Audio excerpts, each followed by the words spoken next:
Hello, my name is John Williams, and I would like to ask you to celebrate with the London Symphony Orchestra on April 4th at the Barbican. The London Symphony Orchestra has been the greatest contributor to film music of any orchestra, I think, in the world. I've had a great association with them, of which I'm so proud, and I hope you will join the orchestra and celebrate with them on April 4th.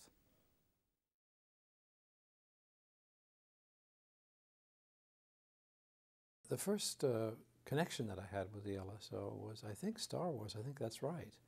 And I remember preparing the score at 20th Century Fox here in Hollywood, saying to the late music director, Lionel Newman, music director of the Fox Studios at that time, saying to him that I thought the score actually should have a symphony orchestra. We need to have of that proportion, and we would normally have engaged freelance players to do that, as we would do in Hollywood typically.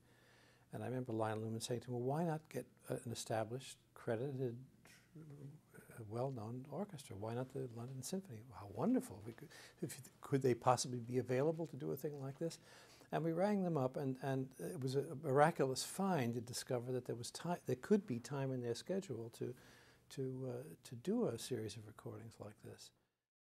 I think I remember the very first day of recording the main title of Star Wars, the very opening notes with the great trumpet blast from Maurice Murphy, the famous trumpeter who I was later told was doing his very first engagement with the orchestra that morning. So that's quite a memorable moment for us, all of the Star Wars group, and musicians who, particularly brass players, who remember Maurice and have such great affection for him. So that was the beginning, that Star Wars, the beginning of my relationship with the LSO, which has gone on now for some years, and I hope it will continue for quite a good long time. I think the LSO is rightfully known for great diversity and a great list of skills.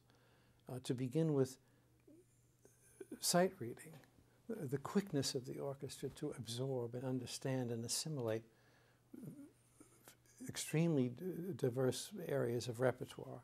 Amazing in a way.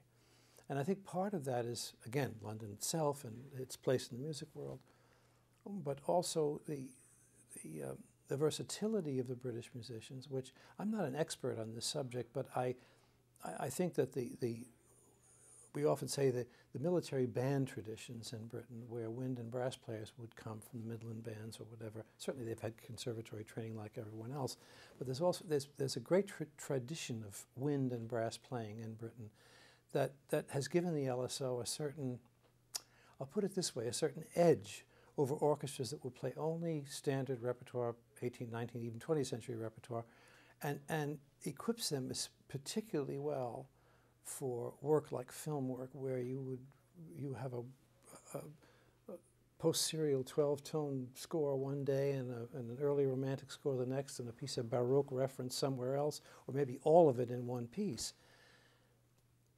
All of these skills, plus an adaptability and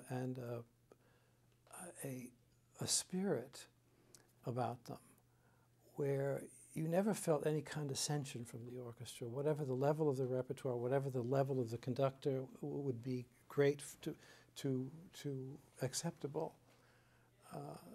The spirit and the willingness to play and to make music has always been friendly, expert, practiced, and all of this genuine. So making them an ideal orchestra for the broad range of tasks, film being only one of them.